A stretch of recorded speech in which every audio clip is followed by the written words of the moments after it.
Hello, Keith Rucker here at VintageMachinery.org. Guys, today we got a new machine in the shop, and I've also got with me Russell. And Russell, you're from Maine. Maine. Originally. Okay. Dairy farmer from Maine. Dairy Grew farm. up on a dairy farm. And he was kind enough to donate to the cause this really nice wood planer. So this is a wood planer made by Lane Manufacturing Company, which is out of Montpelier, Vermont. Yep. Old company. I think they go back to right around the Civil War era, 1860s, and was still manufacturing stuff up into the early 2000s when they were bought out by another company. I can't remember who it was, but anyway, very long-term company and been around a long time. But this is a really cool old planer. I don't know the exact vintage on it. I'm guessing late 1800s, early 1900s. Right around the turn of the century. Yeah, right around the turn of the century. That'd be my guess, line shaft power machine. But yeah, tell us a little bit about this machine, what you know about it. Well, as I said, I grew up in Maine, and when you have a lot of snow in the wintertime, you have to have things to do, so you'd work in the woods. So my family were dairy farmers in the summer, dairy farmers in the winter, but in the winter we went to the woods, and it's where I learned the logging trade. My son and I'm going to fast forward about 40 years. My son and I are building a log cabin in Brattleboro, Vermont. We have a sawmill up there, a wood miser, and we thought that we were going to plane some beams. And when you're planing beams, you really need something with it that has like this caterpillar-like track. I don't know if you want me to demonstrate it. You can. Well, I'll tell you what, we'll get a zoom. Oh, yeah, you can describe it. We'll get it. So there's a caterpillar track here. It's a traveling bed, they call it. Traveling bed. Yeah. And so it was, this came out of a sawmill in, I think, Rutland, Vermont. And all of those big beams you see like in the factories, those big yellow pine beams where they're like 20, 25 feet long, they may be 16 by 12 inches wide. Well, this is what this planer was made to do. And so it was perfect for us to be able to plane logs for the log cabin. I met the guy who was actually he used it in the sawmill, and he had an individual that was looking to make it into a table, and he wanted to see it restored. So he gave it to us with the promise that if I restored it, that I could have it. So my son and I worked on it. We're more of the farmer type. We know a little bit about everything, but not a lot about anything in particular. But we attempted to restore it. We got it almost all the way but the log cabin got in front of us, and we no longer needed it. So I am such a fan of Keith's channel that I watch everything he does, and I said, I wonder if Keith would like this. Would he be interested in restoring it? And his answer was, heck yeah. So so brought it down here, and here we are. There we go. So yeah, what are my plans for it? I mean, I would like to get it restored and up and running. I don't know exactly long-term where it'll end up. I don't know, this is something that we might take out to the museum. It would be a nice companion to go with their sawmill out there. I don't know if they're interested in it or want to try to rig it up. They've actually got a little planer. I think it's a 24-inch planer that's over in their woodworking shop, but it's more for finished planing, where this is probably more of what I would call a rough planer. Yeah, exactly. But for doing, like you say, bigger timbers and stuff like that, it's ideal. And ironically, when the storm came through, we had the hurricane come through, I lost a lot of trees. I'm actually in the process of sawing up some timbers myself that my wife and I are wanting to do kind of a post and beam porch on the back of our house. This would be perfect to plane those around. But my problem is I'm not sure that I can get it restored before I'm going to need to do that. And I do have another planer that I can do them on. So yeah, we'll see. We'll just have to play and see. But definitely, and like you say, a lot of the work's already been done. You guys have done a bunch of the work already. There's still a few things that need to be done to kind of get it finished up and going. But I'd say it's probably 80, 90% restored, I'm guessing. What do you think? Yeah, you know better. I think that's about there. That my son and I both watched the channel, and I don't know how many times we replayed pouring Babbitt. And we were saying, do we have the materials? Because this was located about 2 miles within a woodland, about 40 acres. And so we didn't have we had a very small shop that we were working on. And so it got to the point where we're ready to pour the Babbitts, and we're like, you know what, we really don't use it anymore. Let's get it to somebody that can do it right. Okay. And so I would say, yeah, Keith, it's about 80% there. Everything was cleaned it, a vapor rust, the Traveler. What did you call it? A traveling bed. Traveling bed. The Yeah. traveling bed was all taken apart, the vapor rust put back together. When we came down here, there's some parts that we didn't know what were, and Keith gave me an education on that. That was interesting, but I agree, about 80%. Okay, good. Yeah, let's come in here a bit closer and show them that traveling bed because it's kind of neat. Okay. So the planer, it says 27, it's really a little less than 27 inches wide, but it's also, I think, almost 2 feet up and down, which is pretty unusual. So it can plane a large size beam. What's always amazing to me, Keith just did not the molasses mill, but The cane mill. the cane mill. Yeah. How he was able to go up and literally just with one hand move that entire mill, and the same thing. That Oh, wow, that is almost smooth. No effort.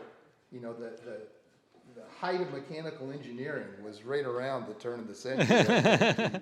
And it's just, I'm always amazed at how easy that is to turn.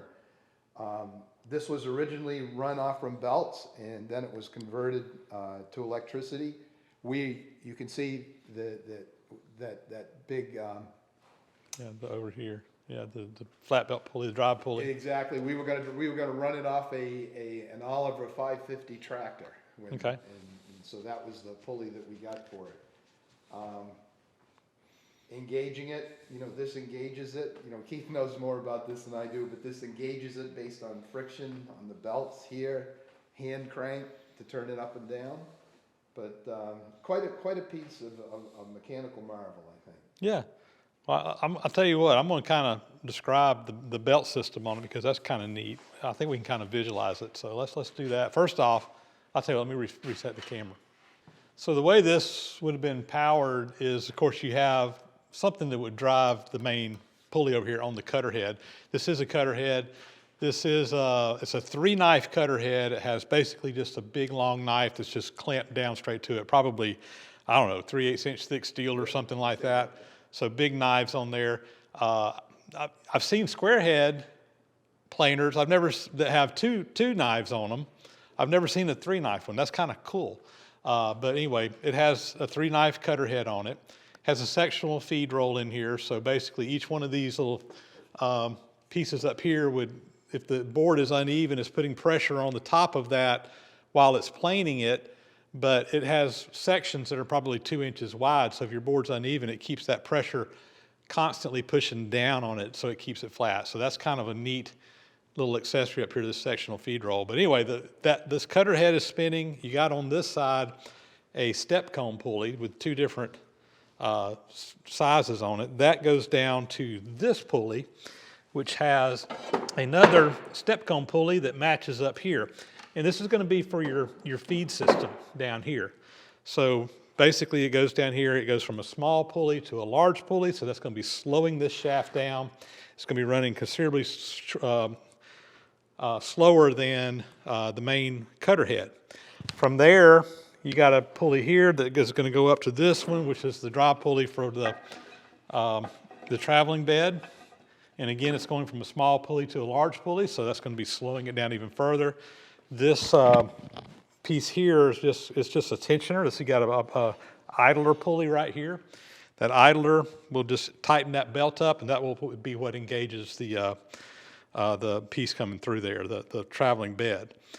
Now, if you look down the bottom, there's 2 more pulleys on that shaft that go back to the other side, and I got to figure this out. He's actually got a counter shaft here, and I looked in the catalog to see kind of how this was, and I got to figure out how that's mounted because I don't see the place to mount that counter shaft, but we'll figure it out. We got the counter shaft, but it's got 2 pulleys on it. Each one of them is on a clutch. There's an actual clutch in there. There's a little, it's kind of describing it. There's a lever that will come out the front here that will go back to there.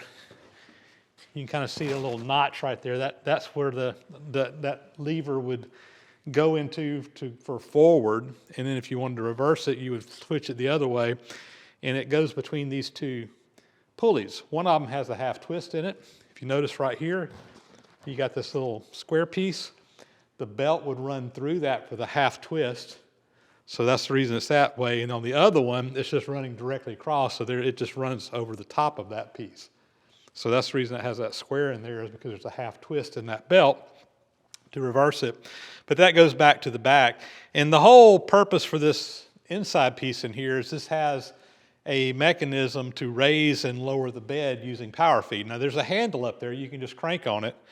I don't know how often you would really need that, because you would only need that when you were moving it large different distances. So if you were like going from something, need to move it a long way, you wouldn't have to crank on it by hand. You could just use the power up and down feed. It's very precise, Keith, and I think maybe part of the reason is you have to turn that like 15 times to go like a half an inch, you know? Yeah, I think I read in the manual it's an 1/8 inch per turn. Okay. So I think it's an 8 pitch thread on there. So you would have to, every rotation of that would be 1/8 of an inch, which is common on like planers and stuff. And then, you know, you could, if you do a half a turn, that's a 1/16 of an inch. If you do a quarter of a turn, that's a 32nd of an inch. So, I'm saying that because I think I read that. I may not be right, but I think I read that. But yeah, I think it's 8 turns for 1 inch, which is kind of typical on a lot of old planers and other woodworking equipment. So you could tell how far you were moving it based on the number of cranks of the handle. But anyway, that's kind of the gist of how it runs. I'm not even sure that I need that power up and down feed, but it's pretty cool. If I can get it running, I'm going to get it running. I got to figure out how to mount that counter shaft though, because like I said, it's missing something. I'm wondering if I left a part. So I'm gonna have my son go up and look up in the attic of the well, there's no bearing journals for that to mount onto the machine, and I don't even see places to mount bearing journals on it. So it may have been a separate mounting system. I don't know. You would think it'd have been all, because you know these bearings are just tied right into the frame. And I've got some pictures of this in an old catalog, so maybe I can pull it back out and look at it a little bit closer now that I see what we've got and don't have, and figure out exactly what's going on. He's also got down here, there's some beds that go on the end of this, so this extends out a little bit farther. They're down here on the pallet, but the actual feed, instead of having feed rollers, which is what most of them do, the whole bed moves. But that's actually, like you said, if we're doing large timbers and stuff, it works a lot better than the rollers, because the rollers tend to get over, when you have a lot of weight on them, they want to slip. Whereas this, the whole bed's moving, so it really moves those heavier timbers a lot better. Anyway, quick description of it. The only other thing, you've probably seen this before, Keith, but I've never seen these before. This little greaser. Oh yeah. Where you actually fill the cap up, and as you screw it down, it forces the grease down. Yep. That was sort of new to me. Yep. I didn't know what it was when I first got it, and then it made sense. Yeah, these are, you see them on a lot of old machines. Now, one thing I'll say, and I kind of preach this, you see a lot of times where people put grease on Babbitt bearings, particularly on a high-speed Babbitt bearing shaft. You really should run those in oil, not in grease. For several, you want that to have a lot of fluid in there, particularly when that thing's turning. The way Babbitt bearings work is they're running on a thin film of oil. The grease is a little bit too thick. On a really slow turning shaft, it's probably not going to be that bad. But on a fast turning shaft like this right here, you would really want to run it in oil. Also, that oil is going to be constantly flushing it. So, that it's going to be kind of, leaking some oil out, which will help clean that, keep that bearing clean. With grease, you can get grit and stuff in there, and it'll actually mess your bearing up faster. So I'm a big proponent of only using oil on Babbitt bearings, but you see all the time where people didn't know better, and they said, I don't want to fool with oil. I'm just going to put a grease zerk in here and go with it. And then, 6 months later, their bearings are shot. Well, I don't know why. These Babbitt bearings are terrible. They don't, I was glad we went to ball bearings. Well, Babbitt bearings work great if you care for them, and oil is really important to run Babbitt bearings in. But I digress. I'm bad about digressing. Anything else you know Keith, about it? good luck with it. I can't wait to see what you do with it. And I just want to say I'm so appreciative of your channel. My son and I have learned so much from it, and it's yours now. Great. Well, I'll be looking forward to it. Like I said, I don't know when we will get this worked into the queue to get restored, but at some point down the road, we'll get to it and see what we can do with it. Perfect. It'll be fun to play with. Yes. I'm actually excited about it. I know I do a lot more metalworking, but traditionally I've done quite a bit of woodworking over my lifetime, and I've got a pretty decent wood shop in there that I haven't really used much in the last 10 years, but I would like to do a little bit more woodworking because I've just kind of gotten out of it. But there's a soft spot in my heart for these old line shaft power machines that everybody's scared of them, open belt, so those things are too dangerous, whatever. I'm just in awe that you know, this machine was probably designed in the late 1800s. It may have been made in the early 1900s, but this is late 1800s technology. And when you look at it, it's pretty solid. Yep. And I mean, and you know, here's a surviving piece. Yeah, it needs some TLC, but it's there. There ain't much being made today that's still going to be running, you know, even 20 years from now, much less 120 years from now. Yep. So yeah, I love it. That's preserving history. And preserving history, keeping it alive. That's what it's about. Yep. Good deal. So there you go. Just what I need, a new project.